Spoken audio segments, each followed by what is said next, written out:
Perkenalkan, nama saya Albertino Gilang Garut, NPM 1901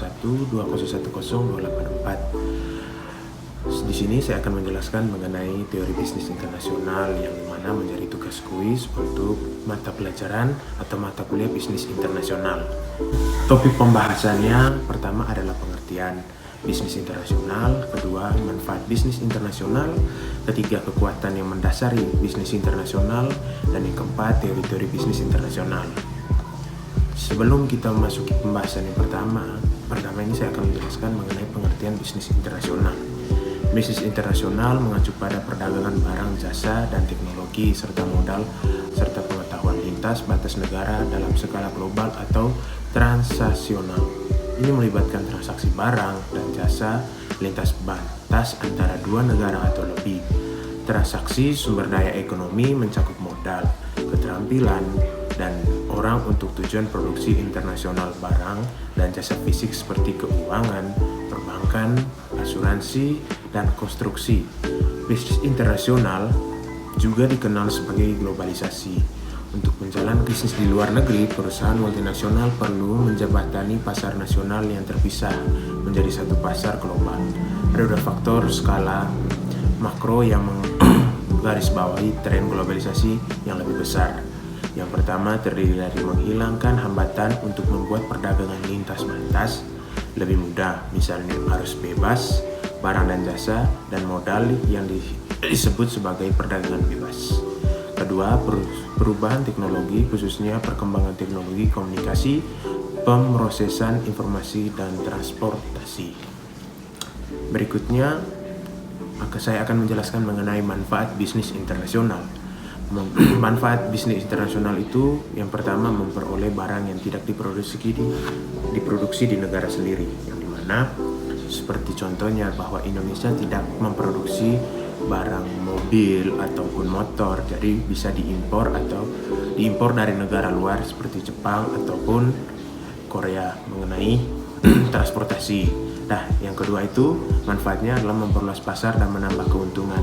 Di sini bagaimana sih kita sebagai negara yang bisa mengekspor atau mengimpor barang itu memperluas pasar, bahwa barang yang kita miliki itu menjadi salah satu kebutuhan dari negara yang membutuhkannya. Seperti contohnya bahwa kita di Indonesia itu kaya akan rempah-rempah dan akhirnya di negara luar akan mengekspor rempah-rempah dari kita, dan begitupun juga kita bahwa membutuhkan barang dari mereka seperti teknologi ataupun dari mesin atau mobil atau motor, itu kan pasti diimpor dari luar ke negaranya kita. Yang ketiga, transfer teknologi modern. Nah, di sini juga kan bahwa ada perdagangan internasional antara kedua negara, pasti di sini juga akan bertukar informasi yang dimana informasinya itu berupa teknologi modern. Yang keempat, mempererat hubungan antar bangsa. Di sini juga kan kita mengetahui bahwa Indonesia banyak sekali menjalani hubungan perdagangan antara kedua negara atau negara lebih. Kayak sudah beberapa kali Indonesia memiliki ASEAN yang dimana juga bertujuan untuk kemajuan ekonomi atau perdagangan di negara Asia Tenggara. Yang kedua, menambah devisa negara. Nah, di sini untuk ekspor pastikan kita menggunakan mata uang asing. Di sini pasti mata uang asing itu menjadi nilai lebih dari mata uang nilai rupiah sendiri. Misalnya seperti kita mengekspor barang ke Amerika untuk rempah-rempah. Nah, di sana membelikan barangnya dengan nilai dolar. Di situ kita bisa mendapatkan keuntungan atau devisa karena ada selisih antara mata uang rupiah dan mata uang dolar. Yang keempat, mendorong kemajuan ilmu pengetahuan dan teknologi. Ya, seperti yang saya jelaskan, ada transfer teknologi modern yang dimana kita dapat bertukar informasi mengenai teknologi. Dan yang keempat adalah mendorong kegiatan ekonomi dalam negeri. Ya, seperti bahwa apabila ada ekspor impor itu akan mengangkat barang kita ke luar negeri atau ke berbagai macam negara gitu. Setelah saya menjelaskan mengenai manfaat bisnis internasional, saya akan menjelaskan mengenai kekuatan yang mendasari bisnis internasional. Kekuatan yang mendasari itu ada 4. Yang pertama etnosentris, yang kedua polisentris, dan yang ketiga regiosentris dan geosentris. Yang pertama itu ada etnosentris. Etnosentris itu adalah suatu asumsi atau keyakinan bahwa negeri asal sendirilah yang unggul. Dalam perusahaan etnosentris, operasi di luar negeri dianggap kurang penting dibandingkan domestik dan terutama dilakukan untuk melempar kelebihan produksi atau domestik. Yang kedua itu polisentris, adalah keyakinan yang didasari bahwa setiap negara unik dan berbeda serta secara utuh meraih sukses di setiap negara adalah menyesuaikan diri dengan perbedaan unik dan dari setiap negara. Dalam tahap polisentris ini, anak perusahaan didirikan di pasar luar negeri. Setiap anak perusahaan bekerja secara independen dan menetapkan tujuan dan rencana pemasaran sendiri. Pemasaran diorganisasikan dengan dasar negara per negara, dengan setiap negara mempunyai kebijakan pemasaran unik sendiri. Dan yang keempat, regiosentris dan geosentris adalah perusahaan memandang wilayah regional dan seluruh dunia sebagai suatu pasar dan mencoba mengembangkan strategi pemasaran terpadu regional atau dunia. Regiosentris merupakan orientasi. Geosentris yang terbatas pada wilayah regional, artinya manajemen harus mempunyai suatu pandangan di dunia arah wilayah regional, tapi akan memandang sisa dunia dengan orientasi etnosentris atau polisentris atau kombinasi keduanya. Setelah kita mengetahui kekuatan bisnis internasional, di sini saya akan menjelaskan mengenai teori-teori. Yang pertama ada teori, itu terdiri dari 3 teori bisnis internasional. Yang pertama adalah merkantilisme, yang kedua adalah teori klasik, dan yang ketiga adalah teori modern. Nah, untuk teori yang pertama di sini ada teori merkantilisme. Definisinya, negara penganut merkantilisme berpendapat bahwa satu-satunya cara bagi semua negara untuk menjadi kaya dan kuat adalah dengan melakukan sebanyak mungkin ekspor dan sedikit mungkin impor. Merkantilisme memandang kekayaan suatu negara diukur dalam bentuk emas dan perak, di mana semakin banyak emas dan perak yang dimiliki oleh suatu negara, maka semakin kaya dan kuat negara tersebut. Untuk itu, pemerintah harus mendorong ekspor dan mengurangi impor.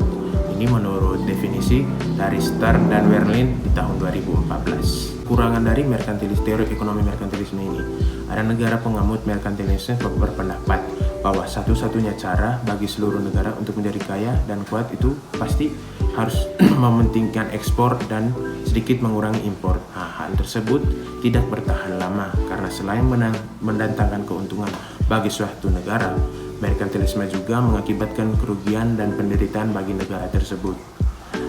Di sini negara penganut merkantilisme memperoleh kekayaan dengan cara memeras dan menguras sumber daya yang murah, serta membayar upah buruh dengan sangat minim.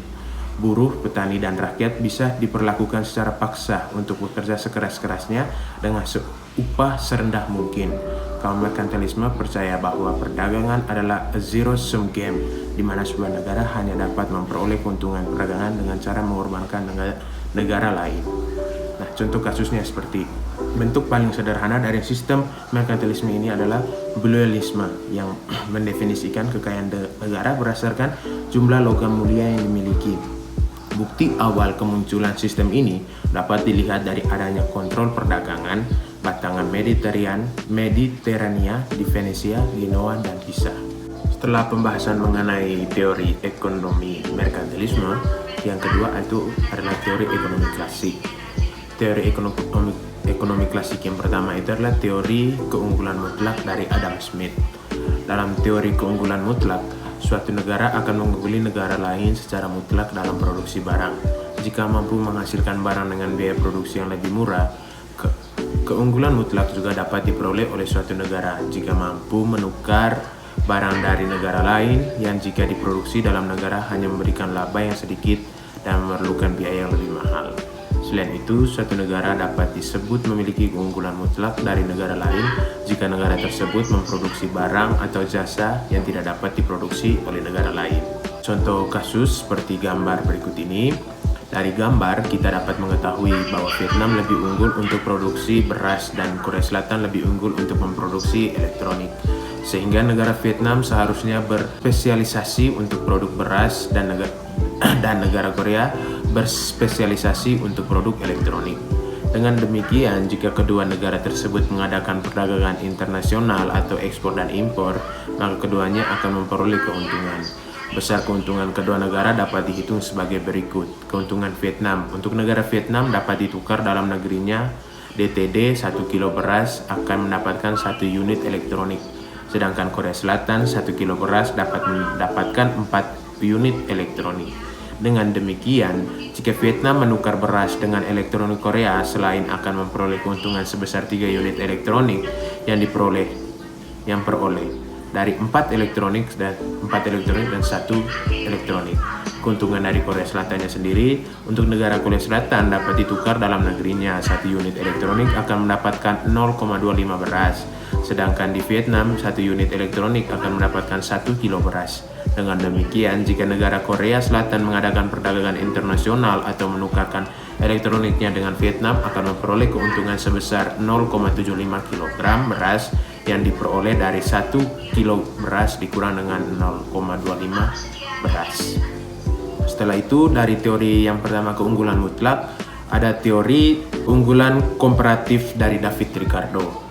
Teori keunggulan komparatif adalah teori yang menyatakan bahwa barang yang memiliki nilai kegunaan pasti juga memiliki nilai penukaran.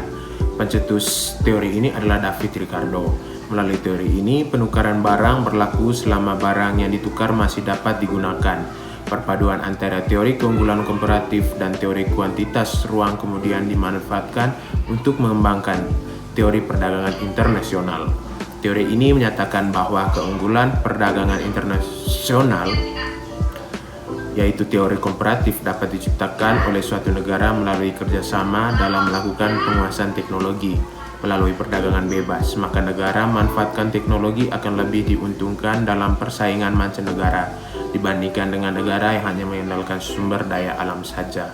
Contoh kasusnya seperti gambar berikut ini. Dari gambar ini dapat diketahui bahwa negara Korea Selatan unggul terhadap kedua jenis produk, baik elektronik maupun beras. Akan tetapi, keunggulan tertingginya pada produksi elektronik. Sebaliknya, negara Vietnam lemah terhadap kedua jenis produk, baik beras maupun elektronik. Akan tetapi, kelemahan terkecilnya pada produksi beras. Jadi, sebaiknya negara Korea Selatan berspesialisasi pada produk elektronik dan negara Vietnam berspesialisasi pada produk beras. Jika kedua negara tersebut melakukan perdagangan, maka keduanya akan memperoleh keuntungan. Besar keuntungan dapat diperoleh sebagai berikut. Keuntungan di Vietnam. Di Vietnam, 1 kilo beras sama dengan 1 unit elektronik. Sedangkan di Korea Selatan, 1 kilo beras sama dengan 1,6 unit elektronik. Jika negara tersebut menukar berasnya dengan elektronik di Korea Selatan, maka Vietnam akan mendapatkan keuntungan sebesar 0,6 yang diperoleh dari 1,6 elektronik dikurangi dengan 1 elektronik. Keunggulan bagi Korea Selatan. Di Korea Selatan, 1 unit elektronik sama dengan 0,625 kg beras. Sedangkan di Vietnam, 1 elektronik sama dengan 1 kilo beras. Jika negara Korea Selatan menukarkan elektronik dengan beras di Vietnam, maka Korea Selatan akan mendapatkan keuntungan sebesar 0,375 kg yang diperoleh dari 1 beras dikurang dengan 0,25 kg beras. Setelah kita mempelajari teori klasik, kita akan lanjut kepada materi teori modern. Teori modern yang pertama ada teori siklus hidup. Hipotesis siklus produk ini didasarkan pada asumsi bahwa rangsangan pada inovasi biasanya dipicu oleh ancaman dari pesaing atau peluang besar. Dalam kata lain, perusahaan cenderung dirangsang oleh kebutuhan dan kesempatan yang ada di pasar dalam negeri. Selain sebagai sumber perangsang inovasi, pasar domestik juga berperan sebagai tempat lokasi pelaksanaan produksi atau sebagai tempat trial dan error. Dekat dengan pasar membuat manajemen dapat bereaksi cepat terhadap umpan balik pembeli. Dari teori siklus ini ada 4 tahapan siklus hidup produk yang harus kita ketahui. Yang pertama, tahap perkenalan. Proses perkenalan produk merupakan bentuk awal dari siklus hidup produk di mana produk ini muat dipasarkan kepada khalayak umum.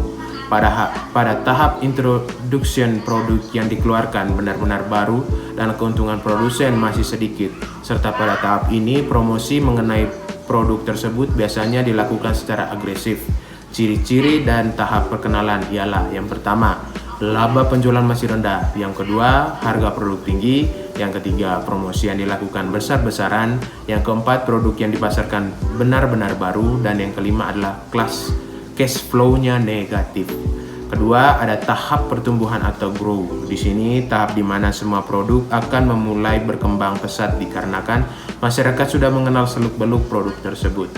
Di tahap ini promosi tidak dilakukan secara besar-besaran lagi karena sudah banyak masyarakat yang sudah mengetahui. Ciri-ciri tahap pertumbuhan ialah: pertama, pasar yang semakin meluas. Kedua, laba penjualan mulai naik. Yang ketiga, produk sudah dikenal oleh masyarakat. Yang keempat, adanya pesaing yang muncul. Dan yang kelima, biaya produk cenderung turun. Tahap kedewasaan atau maturity setelahnya. Di tahap yang satu ini, produk yang akan mengalami penurunan dikarenakan beberapa faktor. Salah satunya karena banyak pesaing yang berdatangan, sehingga di tahap ini perlu dilakukan inovasi serta diperlukannya lagi untuk melakukan promosi sebuah produk. Ciri-ciri tahap kedewasaan ialah adanya laba yang besar bagi produsen yang berhasil memimpin pasar, adanya persaingan yang cukup ketat antara produsen, yang keempat ada harga produk turun, dan yang kelima kapasitas produksi cenderung tinggi. Nah, tahap yang kelima atau tahap yang terakhir adalah tahap kemunduran. Tahap di mana produk mengalami kemunduran. Pada tahap ini, semua produk ini harus diperbarui atau diganti dengan barang baru agar perusahaan tetap bertahan di pasar secara luas. Hal ini dikarenakan sebuah produk yang tidak laku di pasaran. Jika tidak ada penggantinya, maka perusahaan tersebut akan mengalami penjualan dalam ruang lingkup pasar yang kecil, atau bahkan perusahaan bisa mengalami kemunduran. Ciri-ciri tahap kemunduran: laba mulai menurun, konsumen menjadi jenuh, kapasitas produk menurun, perlunya strategi dan inovasi produk baru. Setelah dari teori siklus hidup, yaitu ada teori kesamaan negara. Teori kesamaan negara adalah teori perdagangan internasional yang ditemukan oleh ekonom Swedia Stefan Linder pada tahun 1961. Teori kesamaan negara adalah teori yang beranggapan bahwa kriteria konsumen di negara yang mendapatkan per kapitanya sama, sedangkan tahap perkembangan yang sama akan mempunyai keinginan yang sama. Perusahaan yang bisa sukses memasarkan barang di domestik mereka, maka barang tersebut bisa sukses jika diekspor ke negara lain yang pasarnya terlihat mirip. Setelah teori kesamaan negara, ada teori keunggulan bersaing. Teori keunggulan bersaing ini didasarkan dari teori Michael Porter di tahun 1985. Dalam awardnya di 2013 menyatakan bahwa keunggulan bersaing atau competitive advantage adalah kemampuan yang diperoleh melalui karakteristik dan sumber daya suatu perusahaan untuk memiliki kinerja yang lebih tinggi dibandingkan perusahaan lain pada industri atau pasar yang sama. Isu tentang keunggulan bersaing menjadi sangat populer setelah Porter mengembangkan konsep tersebut. Keunggulan kompetitif berasal dari kemampuan perusahaan untuk memanfaatkan kekuatan internalnya untuk merespon peluang lingkungan eksternal sambil menghindari ancaman eksternal dan kelemahan internal. Dari definisi Money 2017, keunggulan bersaing merupakan suatu proses dinamis, bukan sekedar dilihat sebagai hasil akhir. Hal ini dikarenakan keunggulan bersaing berasal dari banyaknya aktivitas berlainan yang dilakukan oleh perusahaan dalam mendesain, memproduksi, memasarkan, menyerahkan, dan mendukung produknya.